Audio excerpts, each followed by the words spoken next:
¿Se acuerda cuál fue el mensaje? Fue hace 3 días que lo vimos. Que no huyera de Jezabel. Entonces mire, hermano, el ataque de este último tiempo a las familias, a los matrimonios, es de un espíritu jezabélico. Y cuando hablamos de un espíritu jezabélico, hermano, estamos hablando de rebelión. Amén, entre esposos y esposas, rebelión entre hijos. Estamos hablando en el área sexual también, hermano, una rebelión. Estamos hablando de tentación. Estamos hablando, hermano, de asesinato, así como, digamos, Jezabel mandó a matar a Nabot para robarle la viña y entregársela a Acab. O sea, vemos, hermano, que Jezabel, hermano, enseña a fornicar también, enseña a comer cosas sacrificadas a los ídolos. Entonces, ese es el ataque, hermano, que se está viviendo en la familia o en las familias en este último tiempo. Entonces, usted y yo, hermano, tenemos que estar sabidos que necesitamos la unción del Espíritu Santo para pelear esta batalla. Uno que derrotó a los sacerdotes de Baal o a los profetas de Baal fue Elías. Luego se manifestó en Juan el Bautista, hermano, y acuérdese, Jezabel le dijo a Elías: así me haga el Señor, pero no Dios, sino así me haga Dios, dijo, si mañana a esta hora tú no estás como uno de tus profetas, de estos profetas, de estos sacerdotes que Elías le había cortado la cabeza. Entonces usted se acuerda, vimos de que Elías salió huyendo y se vino a cumplir esa amenaza en Juan el Bautista, el otro Elías. ¿Se acuerda que vimos el otro Elías el domingo? Cuando le cortan la cabeza a Juan el Bautista. Pero aparece Elías Jesús, ¿verdad? Restaurando todas las cosas y reconciliando la enemistad que había entre la humanidad y Dios Padre. Entonces, hermano, tenemos que ver ahora, digamos, el espíritu y el poder que Elías, hermano, en este tiempo va a traer sobre la iglesia, va a traer sobre aquellos, hermano, que nos dejemos preparar por el Señor. Amén. Yo espero que usted, hermano, se quiera dejar preparar por el Señor, dejar preparar por la palabra, porque va a ser la única manera, hermano, que podamos salvaguardar no solo nuestra vida, sino la vida de nuestra familia. Amén. Nosotros como adultos, hermano, podemos decir que nuestros hijos dependen, hermano, mucho de nosotros. Aunque los hijos ya estén grandes, hermano, ya tengan barba, bigote y ya crea que trabajan, hermano, y están grandecitos, pero dependen de nosotros espiritualmente. Tenemos que seguir orando por ellos, intercediendo por ellos, aunque ellos tomen sus propias decisiones, pero tenemos que seguir peleando la batalla por ellos, amén, porque es el tesoro que el Señor nos ha dado, amén, y tenemos que cuidarlos. Pero entonces vemos, hermano, de que debe haber ese espíritu en nosotros para saber cómo es que tenemos que pelear. Fíjese que yo no había escuchado, pero escuché hoy acerca de un rumor que dicen que mañana va a haber un terremoto, ¿verdad? No sé si usted lo ha escuchado. No lo han escuchado. Bueno, yo por ahí en la televisión creo que lo escuché hoy acerca de que esperaban que mañana hubiera un terremoto. Digo yo, bueno, pues ni modo, ¿verdad? Si nos toca. Entonces hoy en la noche me voy a preparar yo. Bueno, yo me voy a preparar en lo espiritual, ¿verdad? Y ponerme a cuentas con el Señor, porque las aguas no me las voy a poder llevar, ¿verdad? Ni lo demás, pero claro, no está de más que nos preparemos. Pero hermano, usted y yo no podemos creer, digamos, a rumores, porque eso es lo que dice la Biblia, Mateo, habrán rumores. Y dice la palabra de Dios, que Dios no va a hacer nada, dice Amós, si no le comunica a sus amigos los profetas los planes que él tiene.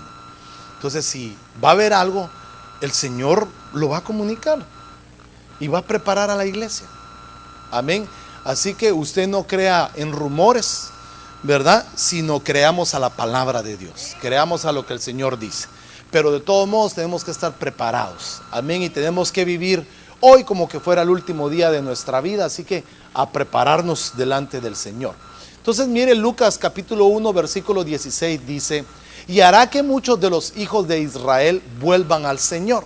Entonces está hablando de que este espíritu de Elías, hermano, y el poder de Elías va a hacer que muchos de los hijos que han salido, muchos de los hijos que están caídos, muchos de los hijos que están alejados del Señor, regresen a sus caminos. Eso es lo que habla este pasaje. Pero también escuche, pero él mismo irá delante del Señor con el espíritu y el poder de Elías. Entonces, hermano, hay un espíritu y hay un poder de Elías para hacer volver los corazones de los padres a los hijos y los desobedientes a la prudencia de los justos, para preparar, ¿qué dice?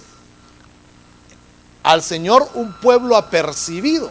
Entonces, mira, hermano, lo que el poder o el espíritu de Elías y el poder hacen en el proceso de la restauración, en el proceso de volver, en el proceso de hacer tikún. ¿Se acuerda que vimos la palabra tikún? ¿Qué significa la palabra tikún?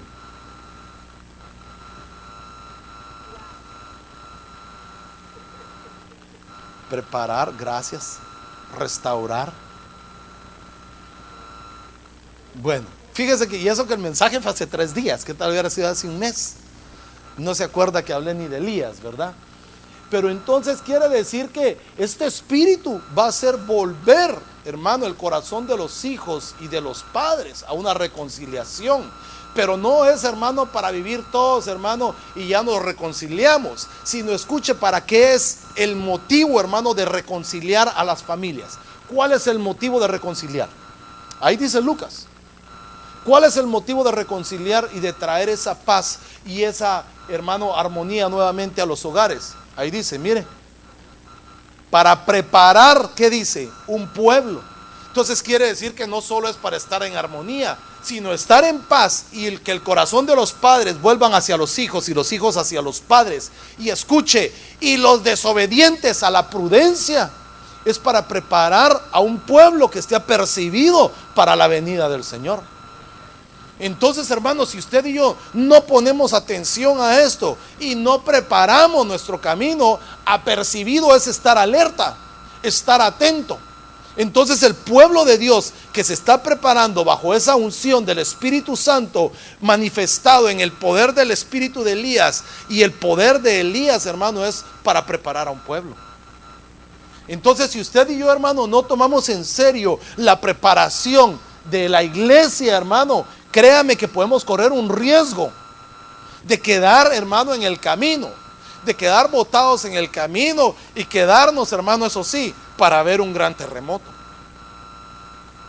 Eso es lo que dice la palabra de Dios, que después de que se manifieste el Señor Jesucristo en las nubes y la iglesia, la novia, sea arrebatada, hermano, entonces va a haber una gran calamidad como jamás ha existido, dice el libro de Apocalipsis. El libro de Daniel lo declara, donde dice que jamás, hermano, se ha visto tal calamidad en la tierra como jamás ha sucedido.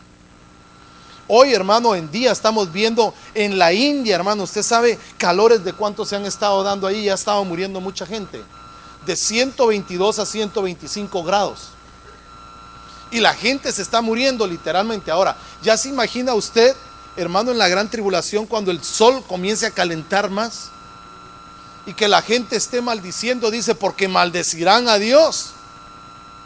Entonces, hermano, esta preparación o lo que estamos hablando es para prepararlo a usted y a mí. Y ahí, hermano, perdóneme, yo ahí sí ya como dijo aquel, ¿verdad? Me voy a lavar las manos, porque yo le estoy dando a usted algo y le estoy hablando una verdad. Y ya está en usted, hermano, si se quiere preparar o no se quiere preparar, ¿verdad? Pero entonces veamos el espíritu de Elías. ¿Qué significa el espíritu de Elías? Mire lo que dice, pues, Segunda de Reyes 2:15. Lo vieron los hijos de los profetas que estaban en Jericó al otro lado y dijeron: el espíritu de Elías reposa sobre Eliseo. Entonces fueron hacia él, se postraron a él en tierra. Quiere decir, hermano, que ese espíritu que viene en este tiempo, que ya ha llegado, yo estoy seguro que ya se está manifestando en la tierra, tiene que posarse, hermano, sobre la iglesia. No estamos hablando, hermano, del Espíritu Santo. El Espíritu Santo debe estar dentro de nosotros. Debemos ser llenos del Espíritu Santo de Dios. Pero este espíritu de Elías es el que trae reconciliación y trae poder para manifestar muchas cosas. Amén. Hablamos el domingo y se acuerda que dijimos que qué bonito sería hacer descender fuego del cielo. Qué bonito sería, hermano, hacer resucitar a un muerto, tal como lo hizo con el niño. Qué bonito sería, hermano, es que usted llegue a una casa y le diga a una persona, a una viuda, la harina y el aceite no cesarán.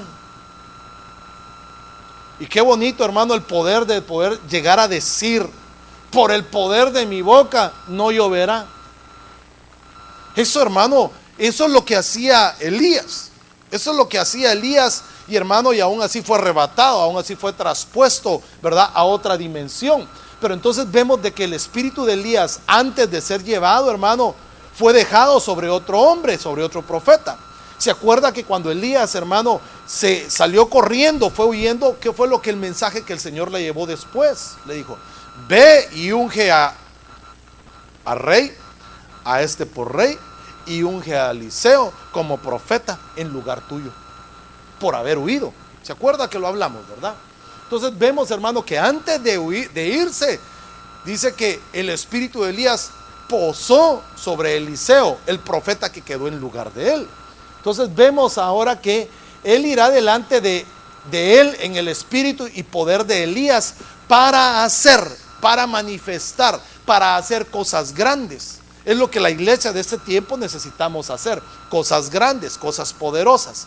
Entonces también dice que el espíritu de Elías es para hacer, es decir, para ejercer una función en la congregación, para ejercer una función en el ministerio de Dios. Entonces necesitamos tener ese poder del último tiempo, un poder profético, hermano, que nos va a llevar a hacer muchas cosas. Entonces veamos, Elías vivía delante de Dios. ¿Por qué, hermano? Porque muchos, mire, muchos queremos tener el poder. ¿Cuántos quieren tener ese poder? Bueno, poquitos. Los otros no sé si quieren. ¿Usted quiere tener un poder así como el de Elías? Bueno, pero entonces no nos podemos brincar algunos principios. O sea, si queremos tener poder, es como que hay que pagar un precio, ¿verdad? Entonces, Elías, número 1, vivía delante de Dios. Dice Primera de Reyes 17:1: entonces Elías Tisbita, que era de los moradores de Galaad, dijo a Acab: vive el Señor Dios de Israel, delante de quien estoy, que ciertamente no habrá rocío ni lluvia en estos años, sino por la palabra de mi boca. Ahora, mire, hermano, présteme atención. Fíjese el valor o la seguridad o la confidencia que pudiera tener, no sé si está bien utilizada esa palabra, ¿verdad?, Elías, del llamamiento y de la unción que estaba en él, y de la santidad en la que vivía Elías. Porque, hermano, fíjese que creo yo que muy pocos pudiéramos decir: vive el Señor, del Dios de quien delante estoy. Ahora, ¿por qué le digo esto, hermano? Porque solo aquel que está en santidad puede decir: estoy delante de Dios. Porque dice que delante de Dios, hermano, nadie puede estar, ¿verdad?, que no sea santo, que no busque la santidad, que no busque, hermano, esa relación con Dios. Entonces mire la confianza, podemos decir, que tenía Elías al afirmar: delante del Dios de quien estoy. Entonces vemos que el requisito número 1 que tenía Elías era que vivía delante de la presencia de Dios. Vivía delante de la presencia de Dios. Elías decretaba cosas que se cumplían. Estar delante de la presencia de Dios nos da autoridad para decretar y hablar cosas que se cumplan. Por ejemplo, dice en el mismo versículo: ciertamente no habrá rocío ni lluvia, sino por la palabra de mi boca. Quiere decir que él, estando delante de Dios, tenía la plena seguridad y la plena confianza de lo que él decía se cumplía. Entonces, hermano, ahí vemos solo 2 requisitos, hermano, o 2 cosas en las cuales el espíritu de Elías tiene que reposar sobre nosotros en este último tiempo, o va a abrirle brecha al Mesías, a Jesucristo, cuando venga, para preparar a un pueblo. Número 1, hermano, debemos estar preparados para estar delante de Él. para estar delante de Dios, no delante de Elías, delante de Dios. Y número 2, el poder para declarar, hermano, que lo que usted y yo declaramos tenga poder para cumplirse. Eso es lo que tiene que tener, digamos, cuando viene el Espíritu de Dios o el Espíritu de Elías sobre una persona. Veamos este otro, mire pues. Dice, Dios le hablaba también. ¿Cómo le hablaba? Mire lo que dice 1 Reyes 17:2. Y vino a Elías la palabra del Señor diciendo. Quiere decir que a Elías, delante del Señor, tenía poder en su palabra, pero también Dios le hablaba. Bueno, no amenes, pero mire, Dios también dirigía su vida y Elías se dejaba dirigir por Dios. ¿Será que usted y yo, hermano, nos estamos dejando dirigir por Dios? ¿Será que le hacemos caso, hermano, en todo lo que Dios nos habla? ¿O pensamos en algunas veces que Dios no es el que habla? Porque le voy a decir esto. ¿Por qué digo esto? Mire pues, Primera de Reyes 17:3 dice: sal de aquí y dirígete hacia el oriente y escóndete junto al arroyo de Querit, que está al oriente del Jordán. Dios dirigía a Elías. Ahora, fíjese, muchos queremos, hermano, que Dios nos hable literalmente, o queremos escuchar la voz de Dios. Pero, hermano, Dios ha dejado, hermano, otro tipo de elementos que hablan por Dios. Uno de ellos es la palabra, la Biblia, la Escritura. Otro, hermano, son los ministros. Es la palabra, la profecía. O sea, Dios, hermano, nos habla de muchas maneras. Pero no podemos esperar que Dios o nosotros queremos escuchar y decir, si a mí Dios me lo dice, entonces sí lo hago. Pero si me lo dice fulano y tal, entonces no es de Dios. No podemos pretender hacer eso, hermano, porque entonces estamos llegando o tomando una actitud de rebelión. Pero cuando el Señor nos habla, lo que quiere es dirigir nuestra vida hacia algo mejor, hacia un lugar seguro, hacia un lugar, hermano, donde el Señor te pueda hablar, donde el Señor, hermano, pueda mostrarte los planes que tiene para ti. Pero entonces, hermano, tenemos que entender de que Dios nos va a hablar, hermano, de muchas maneras. Te va a hablar a través de un cántico, a través de la palabra, a través de un versículo, a través de un mensaje que escuches por la radio, a través de algo, pero el Señor te va a hablar. Dios lo que quiere es dirigir tu vida hacia un lugar seguro. Ahora, ¿por qué? Mire, hermano, cómo el Señor dirige a Elías. O sea, había hambre, no iba a llover, no iba a haber comida, no iba a haber nada. Entonces el Señor le dice, te voy a salvaguardar, te voy a llevar a un lugar seguro donde vas a comer, te van a llevar comida, te van a llevar pan y vas a beber agua fresca. Te voy a guardar ahí. Entonces Elías se dejaba dirigir por Dios. Entonces ya vemos que hay 4 cositas. Veamos otro par de 2, dijo aquel. Dependía de Dios. Elías dependía totalmente de Dios. Y beberás del arroyo, he ordenado a los cuervos que te sustenten allí. Ahora, fíjese, hermano, qué interesante es, y por eso le decía yo, que este espíritu, hermano, tiene que estar viniendo, porque la iglesia de este tiempo tenemos que estar dependiendo totalmente de Dios. Tenemos que depender de Dios. Mire, los cuervos, hermano, tipifican, hermano, espíritus inmundos, tipifican demonios en la palabra de Dios. Pero escuchen, Dios hasta ellos los utiliza para llevarle a usted su sustento. Eso nos demuestra de que Dios tiene control de todo. Y aún, hermano, a nuestros enemigos los va a utilizar el Señor para bendecirte. Aún aquellos, hermano, que tal vez tú les caes mal, que no te pueden ni ver en pintura, y a esos el Señor les ordena y les dice, llévale. Así hizo, mira, hermano, cuando Elías empezó a depender totalmente de Dios. Le dijo a los cuervos, y le llevaban 2 veces al día. Le llevaban pan y le llevaban carne. O sea que Elías hacía sus tortas de carne, fíjese. Sí, porque le llevaban pan y le llevaban carne. Entonces yo imagino que tal vez la abría así, ¿verdad? Y ahí le echaba el pedacito de carne y comía y tomaba agua fresca. Pero dependía totalmente de Dios. Quiere decir que el Señor le daba pan, palabra, le daba carne, palabra, le daba sustento, le daba alimento fuerte, porque dice que la leche es para los niños, pero ya cuando les dan carne es porque ya podía digerir alimento. Entonces pongámoslo en lo espiritual, quiere decir que le daba palabra y le daba alimento sólido y le daba unción con el agua. O sea, hermano, Elías lo estaban equipando a donde el Señor lo había dirigido. O sea, si vemos, hermano, desde ese punto lo que el Señor, cómo lo sustentaba físicamente y lo estaba sustentando espiritualmente también a Elías. Entonces utilizó, hermano, los cuervos y le llevaban su comidita en la mañana y en la tarde. Bien comido Elías, bien comido y bien bebido, bien sustentado.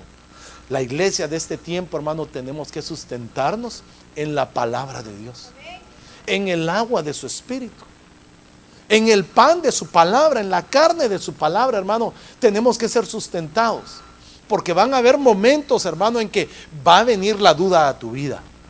Va a venir, hermano, la interrogante a tu vida y vamos a decir, ¿será que vale la pena servirle a Dios? ¿Será que vale la pena estar metido en la iglesia? ¿Será que vale la pena? Yo te quiero decir, vale la pena estar metido en la iglesia. Vale la pena servirle a Dios. Vale la pena, hermano, pagar ese precio para servirle al Señor.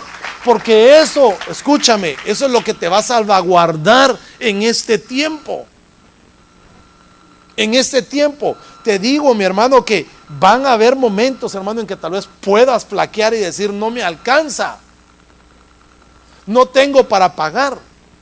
Pero ese es el momento, hermano, en decirle, Señor, envíame ayuda.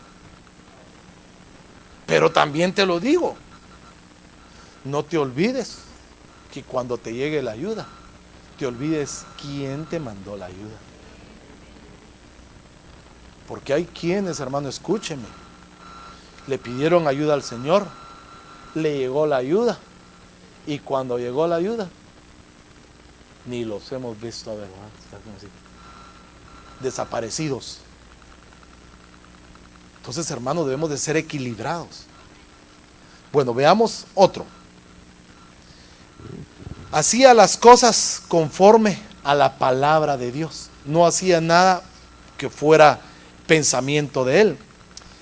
Y dice Primera de Reyes 17:5. Él fue e hizo conforme a la palabra del Señor, pues fue y habitó junto al arroyo de Querit, que está al oriente del Jordán. Quiere decir, hermano, que entonces Elías no solo se dejaba dirigir, sino obedecía y actuaba a lo que la palabra de Dios le estaba diciendo.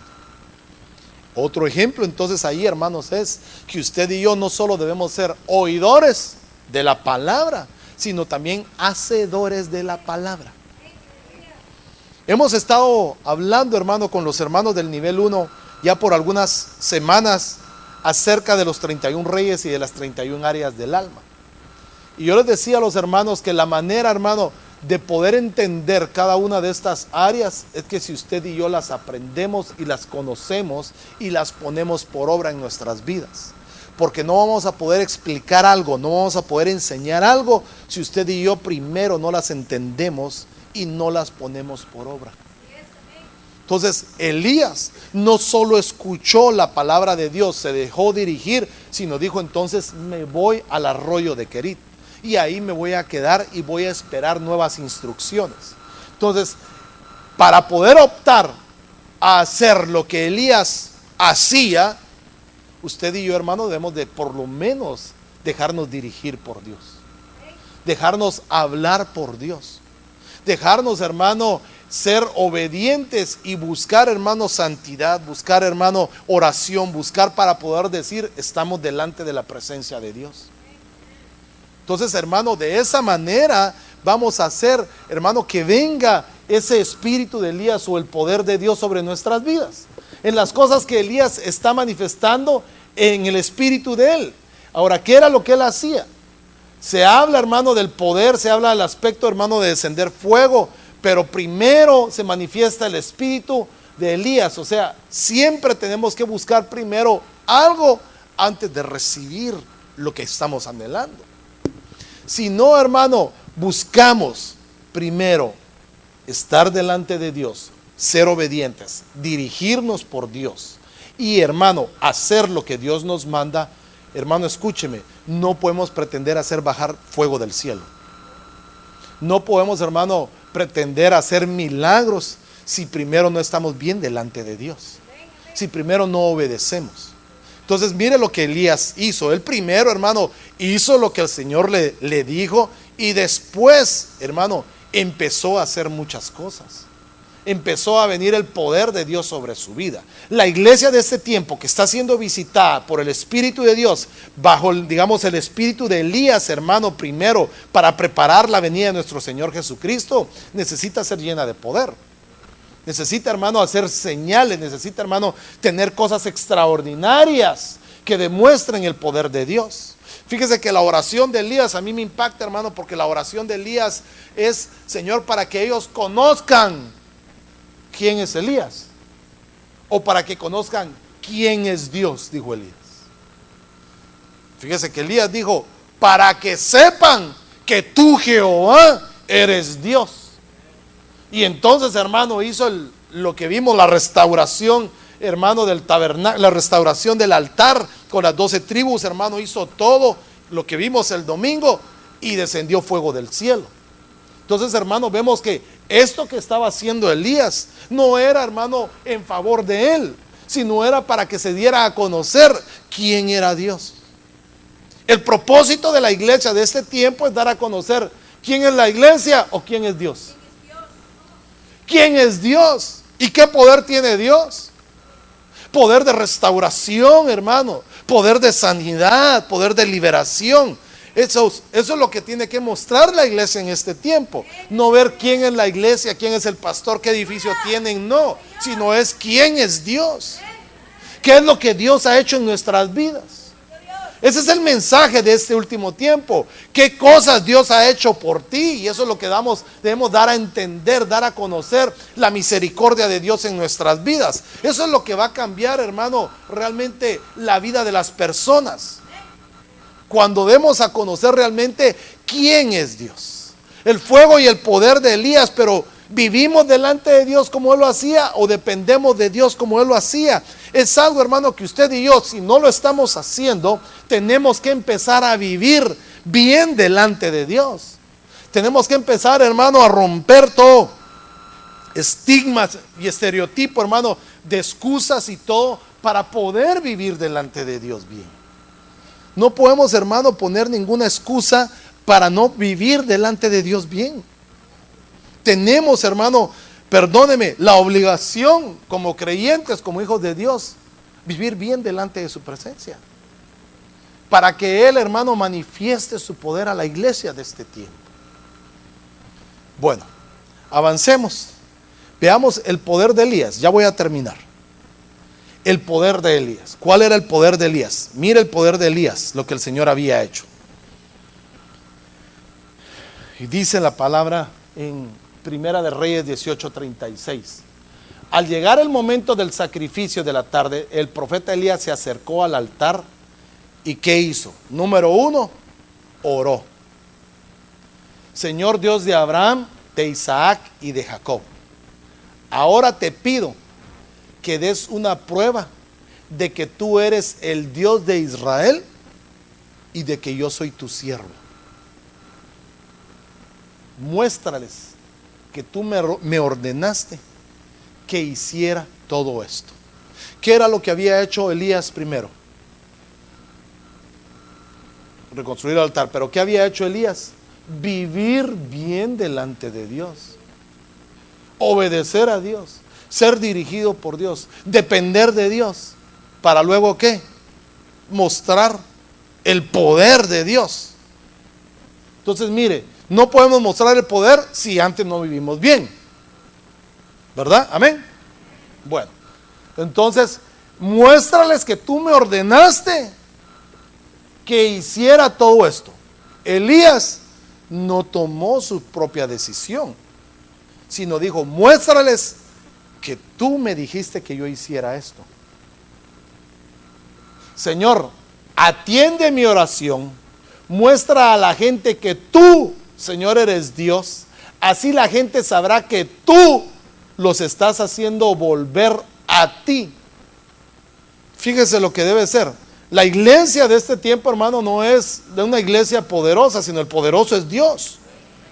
Y una iglesia es poderosa cuando Dios está sobre esa iglesia y está en esa iglesia. Cuando el Espíritu de Dios está en ese lugar, hace a la iglesia poderosa. Porque una iglesia sin Espíritu no es una iglesia poderosa. Entonces, pero mire lo que está dando a conocer Elías en todo momento y en todo tiempo. Está dando a conocer que el que debe tener la honra, el que debe conocer la gente es a Dios, no a Elías. El que debe conocer a la gente no es, hermano, ni siquiera un ministerio, ni siquiera un nombre, sino debe ser a Dios al que debemos dar a conocer. Entonces, eso fue lo que hizo Elías. Eso fue lo que hizo que Elías tuviera un poder cuando siempre le daba la gloria a Dios. Cuando siempre, hermano, lo que él hacía era para glorificar el nombre de Dios. Cuando era dar a conocer el nombre de Dios. Por eso es que vino el poder de Dios sobre él, porque él no buscó nada propio. Muchas veces, hermano, tal vez no obtenemos porque lo que queremos es que se nos dé un reconocimiento. Y esto, hermano, es nosotros, si tenemos un llamamiento, es para dar a conocer la misericordia y la gloria a Dios. No nuestra vida, no nuestra casa, no nuestra iglesia, sino es la gloria de Dios. Yo prefiero, hermano, si se lo va a dar, dele fuerte ese aplauso. Pero yo prefiero, mire, hermano, que digan que en tal lugar el edificio está bonito, o prefiero que digan que en ese lugar se mueve la gloria de Dios. O que en ese lugar hay visitación de Dios. Eso es lo que yo prefiero, hermano. Al menos yo, no sé si usted así lo desea, pero yo prefiero que digan, en ese lugar se manifiesta la gloria de Dios, a que se diga, ese es un lugar precioso, pero ni las moscas se paran. Entonces es mejor, hermano, tener la gloria y el poder de Dios en un lugar. Pero ¿cómo se obtiene? Cuando se le da a Dios la gloria. Cuando todo lo que hacemos es para Él. Pero acuérdese que tampoco podemos vivir en libertinaje, sino es dirigidos por Dios, haciendo lo que Dios quiere. Amén. Entonces mire, pues después de eso dice, así que el Señor hizo bajar fuego del cielo. ¿Quién hizo bajar el fuego? ¿Elías o bajó el Señor? Pero mire pues, entonces dice, fuego que quemó el sacrificio, la madera, las piedras e incluso la tierra alrededor del altar. El fuego también secó toda el agua de la zanja. Entonces mire, hermano, quiere decir que el fuego de Dios quema todos los elementos. Todo lo que pueda estar en el altar, hermano, cuando desciende fuego de Dios, es consumido. Todo tropiezo, toda piedra, hermano, todo lo que esté alrededor es consumido por el poder de Dios. Pero no fue Elías, sino fue el Señor el que descendió. ¿Pero por qué descendió? Porque hubo un hombre que vivía delante de Dios bien. Había un hombre, hermano, que cuando oraba decía, Señor, oro para que tú me escuches. Señor, oro y te pido que tú hagas esto para que el pueblo te conozca y sepa que tú eres Dios. Para que sepan que hay Dios en Israel. Para que sepan que tú eres el único grande. Eso fue lo que hizo Elías, hermano. Y cuando el Señor escuchó eso, ¿qué sucedió? Cayó fuego del cielo. Quiere decir, hermano, que si tú y yo, hermano, arreglamos nuestra vida, va a caer fuego del cielo sobre nuestro altar. Y acuérdese que vimos dónde estaba el altar, vimos el domingo, ¿se acuerda? Hay un altar dentro de nosotros que necesitaba ser reconstruido. Yo espero que usted haya reconstruido el domingo el suyo. y que lo siga reconstruyendo. Pero entonces quiere decir, hermano, que cuando logramos vivir bien delante de Dios, va a descender fuego del cielo en este altar. Y todo, hermano, aquello que esté estorbando en el altar o alrededor del altar va a ser consumido por el fuego de Dios. Y entonces, hermano, todo mundo sabrá que Jehová es Dios. Todo mundo sabrá y va a decir: ¿qué le pasó a esa mujer? ¿Qué le pasó a ese hombre? Este joven es diferente. Esta señorita es diferente. ¿Por qué, hermano?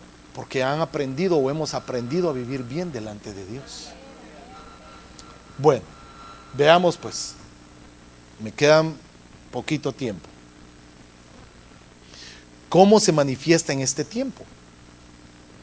Dice: en todo aquel ministro o ministerio que sea llamado verdaderamente por Dios y que haga ticún o que haga restauración a la manera de Elías, es decir, que prepare, que perfeccione, que corrija y que reforme y que mejore. Entonces, eso es lo que vemos, hermano. Restaurar, escuche, restaurar, una de las áreas principalmente a restaurar es la enseñanza. Yo puse la restauración de la Torah, la restauración, hermano, de la palabra de Dios. La palabra, hermano, debe ser enseñada, debe ser restaurada en nuestras vidas. No es una palabra muerta, sino debe ser una palabra revelada. ¿Cómo se restaura? Mire pues, Éxodo 23. Dice, ahí es donde el Señor está dando los mandamientos y dice: no mates. Pero más adelante dice Éxodo 32, 27. Luego Moisés les dijo, el Señor Dios de Israel dijo: tome cada uno de ustedes la espada y vaya de un extremo al otro del campamento, matando a su hermano, a su amigo y a su vecino. Entonces, mire, hermano, en ese tiempo la palabra era bien, hermano, al pie de la letra, y era una palabra dura. Pero en este tiempo, hermano, acuérdese que mucha gente o muchos todavía, podemos decir, practicamos hasta cierto punto la venganza, aunque usted y yo no la debemos de practicar. Pero es: si tú me haces, yo te hago. Si tú me dices, yo te digo. Amén. O solo a mí me pasa, a usted no. Ahí vamos. Pero mire pues, Mateo 5:38. Otra de las enseñanzas de Moisés, es la palabra, el lenguaje sencillo, dice, fue esta: si alguien te saca un ojo, alguien le saca un ojo a otro, también él le sacará un ojo. Si le rompe un diente, también él se le romperá a otro. Quiere decir que, hermano, la enseñanza de Moisés era ojo por ojo y diente por diente. Tú me dices 10, yo te voy a decir 15. Tú me dices algo, yo te voy a hacer de esta manera. Sí, al doble. Esa era, dice esta versión, otra de las enseñanzas de Moisés. Pero ahí está hablando nuestro Señor Jesucristo. Entonces viene el Señor Jesucristo y hace ticún. ¿Qué es ticún? Restaurar, corregir. Entonces viene Él y dice: pero ahora yo les digo, no traten de vengarse quien les hace daño. Si alguien les da una bofetada en la mejilla derecha, pídanle que les pegue también en la izquierda. Qué duro es eso. Pero tampoco se vaya a quedar usted que si ya le dio en la derecha. No está hablando de eso. Pero, hermano, lo que está hablando el Señor es de abolir la venganza. Está haciendo, hermano, una restauración en lo espiritual. ¿A cuánto los han ofendido a usted? Ayúdenme. ¿Lo han ofendido a usted? Ayer, dicen él. Bueno, a ella la ofendieron ayer. Imagínese, qué tremendo. Pero, ¿qué pasaría, hermano, si uno se quiere vengar? Fíjese que le voy a comentar. Yo sí era bien vengativo, fíjese. Antes de conocer a Cristo, no cristiano, antes de conocer a Cristo, yo sí era bien vengativo y era bien malo para vengarme. Y no, yo no les decía me las vas a pagar, me las pagaba de una vez. Yo sí era así muy vengativo, pero bendito Dios que mire, a través de los años ha ido quitando ese deseo. No le digo que no me gusta vengarme, así que pórtese bien. Pero hermano, no. Pero vemos, hermano, de que el Señor va restaurando la vida. La iglesia de ese tiempo debe tener un espíritu restaurador. Por eso es que dice: reconcilia padres con hijos, hijos con padres. Fíjese que, déjenme contarle, y espero que no me estén viendo, pero si me miran, pues ni modo. Pero fíjese que cuando yo todavía no era cristiano, y una de las últimas borracheras que me puse, hermano, yo me volví loco ese día. Y lamentablemente, hermano, me agarraron entre mis 3 hermanos. 2 me agarraron y 1 me pegó. Y ya se imagina cómo quedé. Y mire, hermano, guardé eso por mucho tiempo. Dije yo, algún día lo voy a ir agarrando uno por uno. Uno por uno. Si no, bueno, no tanto, ¿verdad?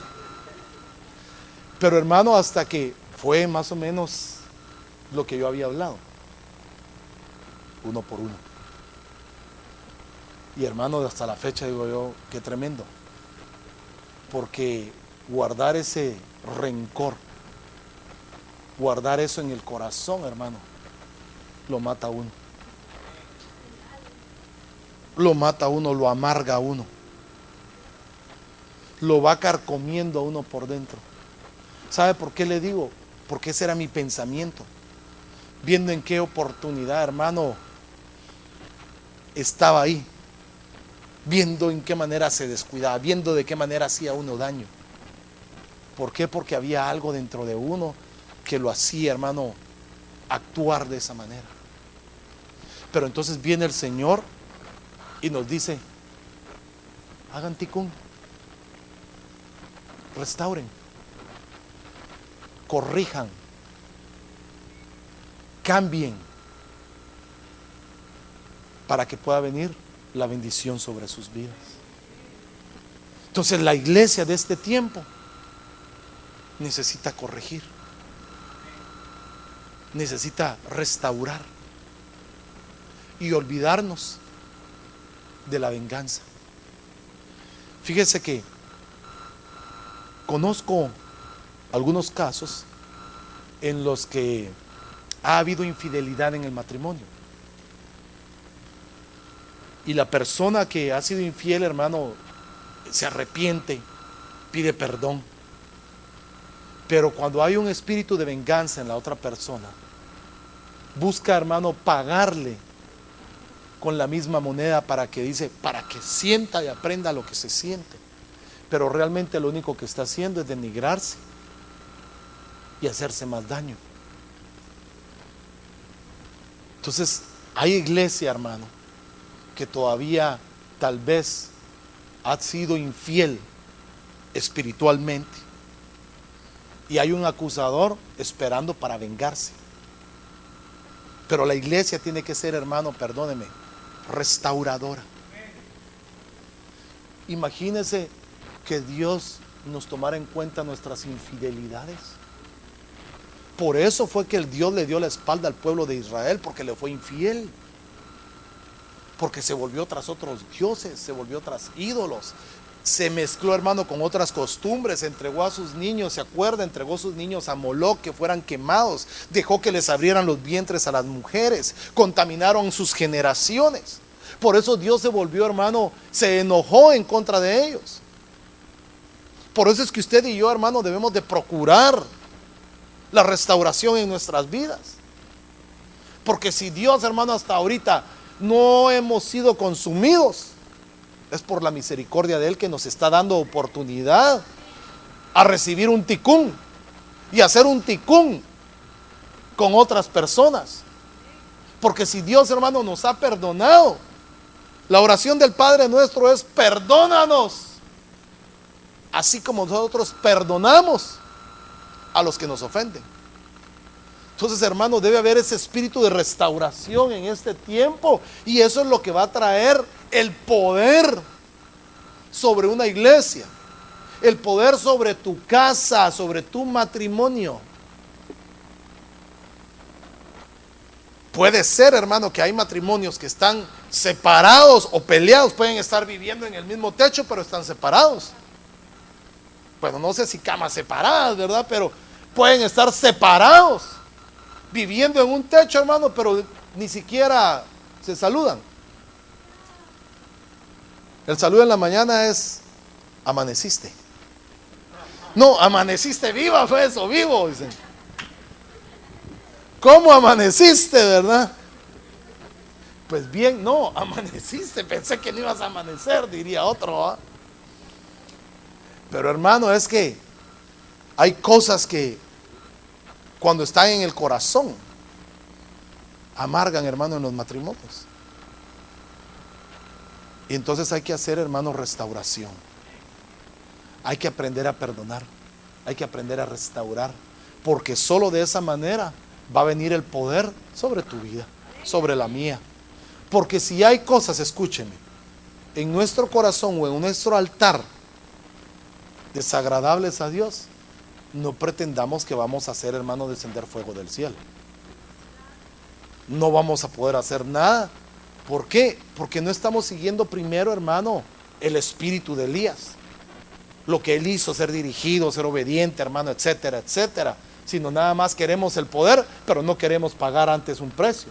Y lo primero es se paga el precio y de ahí se recibe el poder. Exacto, entonces vemos cómo se restaurará, hermano, cuando tú y yo aprendemos a perdonar. Cuando tú y yo aprendemos, hermano, a que si nos hicieron, no les digamos al ratito vas a, sino mejor remitámoselo al Señor. Claro, si te da en la derecha no te vas a quedar y decirle, bueno, ahora sí, pues, dale en la izquierda, a ver, a ver. No, si le dio en la derecha, mejor vaya, si salga caminando. No sea que usted también se descuelgue un poquito, ¿verdad? Y le vaya a devolver el otro, ¿verdad? Sino mejor el avisado ve el mal y se aparta. Bueno, ya voy a terminar. Mire el orden de las apariciones entonces. 2 minutos me queda. Dice, ¿quién se manifiesta primero y quién después? Entonces mire, ¿cómo se va a manifestar primero? Mateo 17:10 dice, los discípulos le preguntaron, ¿por qué los maestros de la ley dicen que el profeta Elías va a venir antes que el Mesías? Entonces el profeta Elías o el espíritu del profeta Elías va a venir antes de que se aparezca Jesucristo. Ahora, ¿por qué? Veamos ese orden. Mire pues, la manifestación de todo lo que es anticristo. Dice la palabra de Dios, Marcos, capítulo número 9:12 dice, Él les dijo, a la verdad, Elías viene primero y restaurará todas las cosas. Y como está escrito acerca del Hijo del Hombre, que padezca mucho y sea menospreciado. Ahora mire, Tesalonicenses 2:3 dice, que nadie os engañe en ninguna manera, porque no vendrá sin que primero venga la apostasía y sea revelado el hombre de pecado, el hijo de perdición. Quiere decir que cuando el espíritu de Elías esté en acción o ya está en acción, entonces, hermano, lo primero que se está manifestando es la apostasía. ¿Y usted sabe lo que significa apostasía? Alguien que me pueda ayudar, porque lo hemos estudiado. ¿Qué significa la apostasía? Algo falso, dice el hermano. ¿Cómo? Alguien que estuvo en los caminos de Dios y que niega la fe y se regresó. Entonces, mire, hermano, lo que se está manifestando en este tiempo. Por eso es que hay muchos hermanos que están saliendo de las iglesias y se están volviendo apóstatas. Quiere decir que estamos viviendo en estos tiempos en que se está manifestando el espíritu de Elías, porque hay mucha gente que se está volviendo apóstata. Y hay otros no necesariamente salen de las iglesias, pero están empezando a negar muchas cosas. Están empezando a negar que Cristo ya no viene. Están empezando a negar muchas cosas de la doctrina, de la palabra de Dios.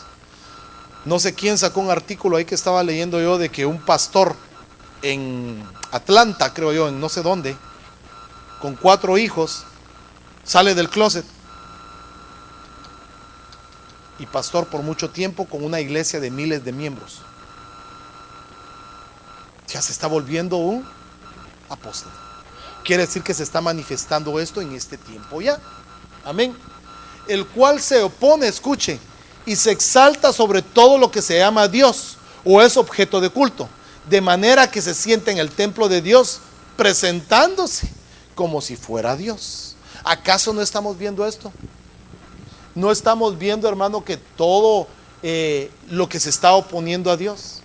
¿Acaso no dicen que la Biblia no tiene, digamos, la autoridad moral y espiritual para decir de que no se puedan decretar matrimonios del mismo sexo? O sea, se están oponiendo a todo lo que se llama Dios. Entonces estamos viviendo este tiempo. Entonces estamos viendo, hermano, que es necesario que nosotros estemos, hermano, bajo la unción de un espíritu de Elías, de restauración, de reparar nuestras vidas, de reparar la palabra, hermano, de vivir en santidad, porque este tiempo que está aquí de Tesalonicenses ya lo estamos viviendo.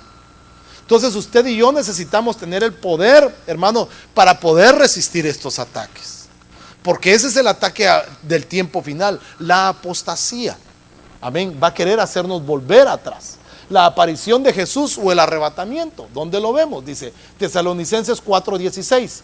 Porque cuando Dios dé la orden por medio del jefe de los ángeles, escuche, y oigamos que la trompeta anuncia que el Señor Jesús baja del cielo, los primeros en resucitar serán los que antes de morir confiaron en Él, dice esta versión. Y luego, después Dios nos llevará a nosotros, los que estemos vivos en ese momento, y nos reunirá en las nubes con los demás. Ahí todos juntos nos encontraremos con el Señor y nos quedaremos con Él para siempre. Entonces, antes de que suceda esto, antes de que aparezca el Mesías, tiene que haber ese espíritu de Elías para reconciliar, para pelear la apostasía, porque va a venir esto. Entonces, si usted y yo, mire, no escuchamos esto, mire hermano, la orden, en unas versiones dice, cuando escuchemos su voz como trompeta, con voz de mando, quiere decir que si usted y yo no escuchamos eso, nos quedamos. Nos quedamos. Entonces, ¿qué prefiere usted y qué prefiero yo? Prepararme ahorita. Prepararme ahorita. Destapar, no afinar, destapar el oído, ¿va? Para que nos quede ahí, hermano, la palabra y empezar a hacer muchas cosas. Así que, ¿qué dice ahí? Anímense los unos a los otros, ¿con qué? Quiere decir que si no enseñamos, no podemos animarnos. Quiere decir que la enseñanza te trae ánimo.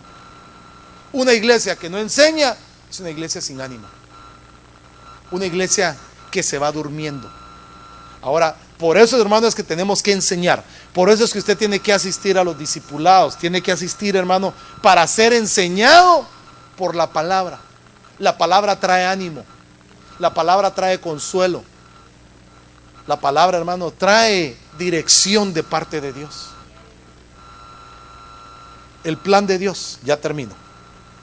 Elías, arrebatamiento. Moisés, los que se quedan en el desierto. Acuérdese que Moisés no entró a la tierra prometida. Solo la vio, pero no entró. Jesús, los que se van, los que están en la transfiguración, usted y yo vamos a ser transformados. Primera de Corintios dice 15:51, pero escuchen este secreto. No todos moriremos, pero todos seremos transformados. En un abrir y cerrar de ojos seremos transformados. Esto sucederá al toque final de la trompeta, pues la trompeta va a sonar y los muertos serán resucitados con un cuerpo que nunca se pudre y todos seremos transformados. Ese es el plan de Dios. Ahora, ¿cuál es nuestro plan? Dejarnos transformados, dejarnos ser preparados, dejarnos, hermano, que tengamos esa transfiguración en Cristo Jesús. Jesús se transfiguró y ninguno de los que iban con él, ni Pedro, ni Juan, ni Jacobo, solo Jesús. Para los judíos no va a haber transfiguración ni arrebatamiento, para ellos no. Moisés y Elías no hablaron con Pedro, ni con Jacobo, ni con Juan. O sea, quiere decir que para los judíos no va a haber arrebatamiento, sino solo la apretura. Por eso es que la iglesia, hermano, tiene esa oportunidad. Pero mire, escucha, el pueblo escogido de Dios va a ser salvaguardado, el pueblo de Israel. Pero muchos que no han creído en el Mesías no van a ser transformados, no van a ser arrebatados. Usted y yo tenemos ese privilegio y esta oportunidad. Y para terminar, la apretura de Jacob. Jeremías 37 dice: cuán grande es aquel día, tanto que no hay otro semejante a él. Escuche, tiempo de angustia para Jacob, pero de ella será librado. Está hablando de la gran tribulación. Habrá manifestación para los judíos. Escuche dónde. Zacarías 13:6 dice: y le preguntaron: ¿qué heridas son estas en tus manos? Y él le responderá: con ellas fui herido en casa de mis amigos. O sea, mire, hasta ahí, cuando el Señor se aparezca, ellos se van a dar cuenta en su segunda venida, no en el arrebatamiento, quién era el Mesías. He aquí vuestra casa os es dejada desierta, y os digo: no me veréis hasta que llegue el tiempo en que digáis: bendito el que viene en el nombre del Señor. Tú y yo ya nos fuimos por fe. Di amén, pues. Amén. Ahí ya la iglesia no está. Ya no estamos. Amén. Por eso es que dejémonos preparar. Hagamos tikkun, restauración, perdón. Bendigamos a todos. Amén. Ahora sí, cierre sus ojos, póngase de pie y déjeme bendecir su vida. Déjeme pedirle al Señor que bendiga su vida.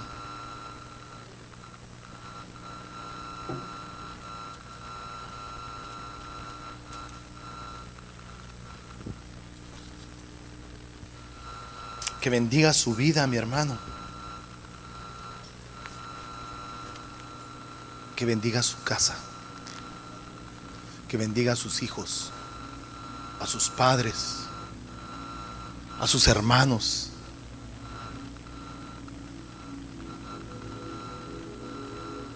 Que bendiga, hermano, a todos aquellos que están a nuestro alrededor.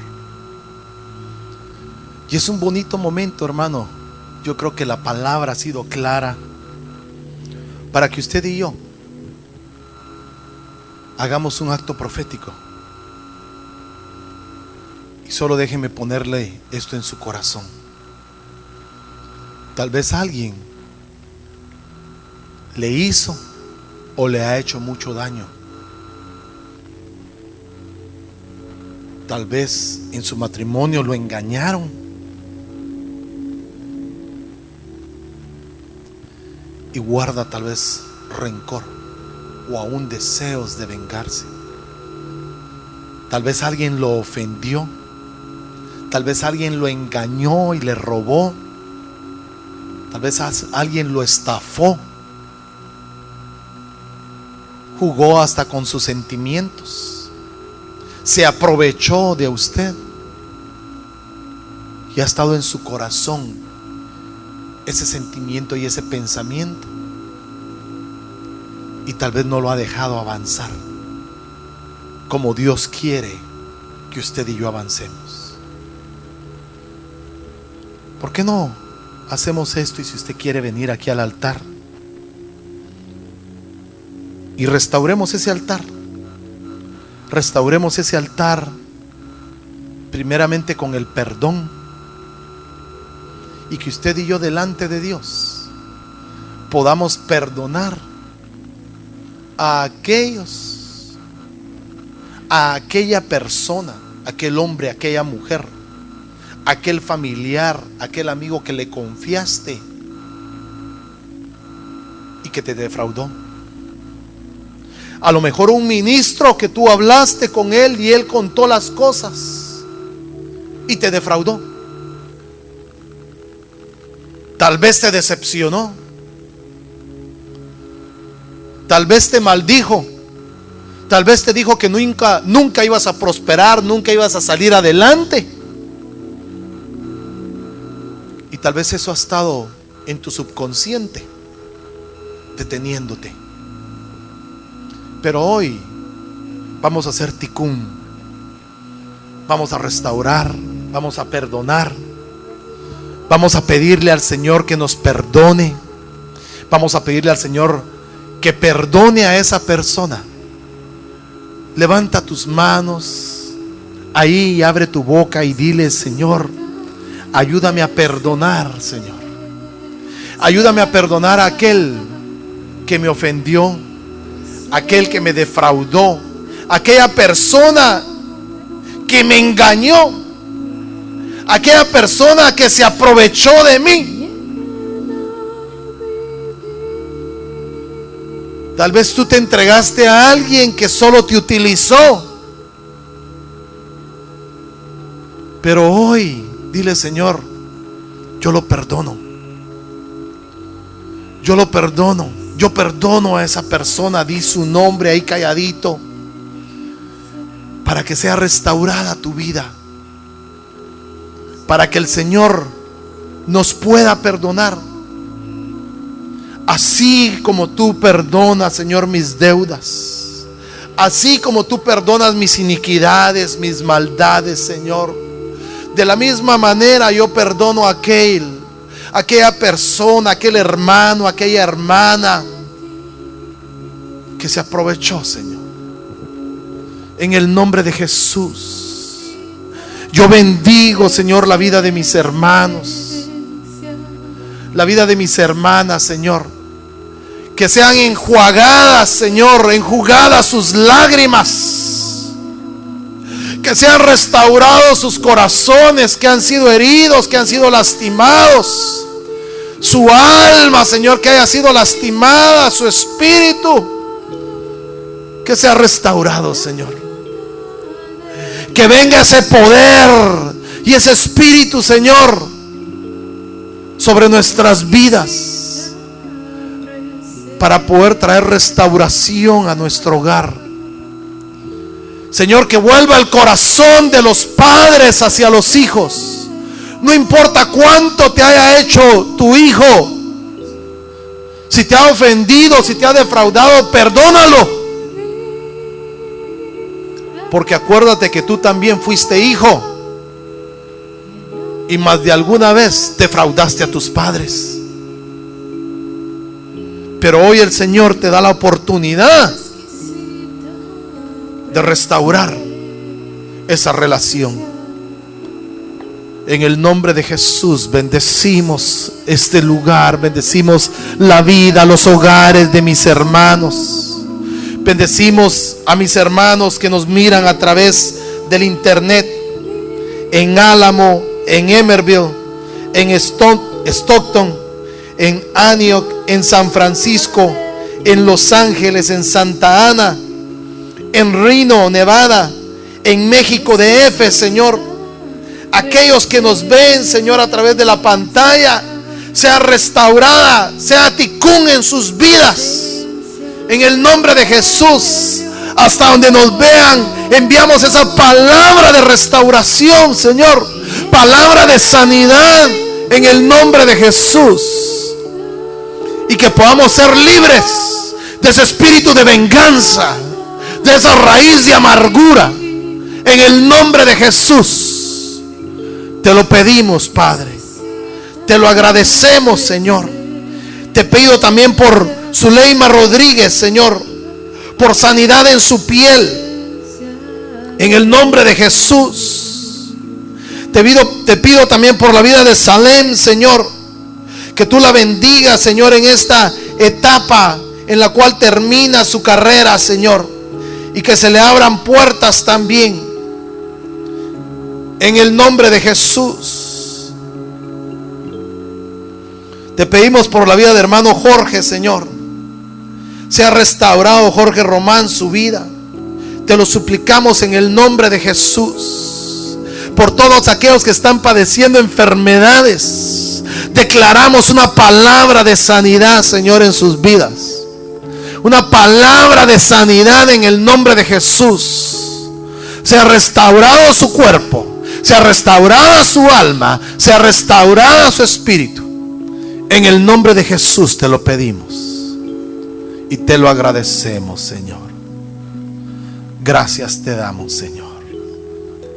Gracias te damos, Señor. En el nombre de Jesús. Amén, Señor. Y amén.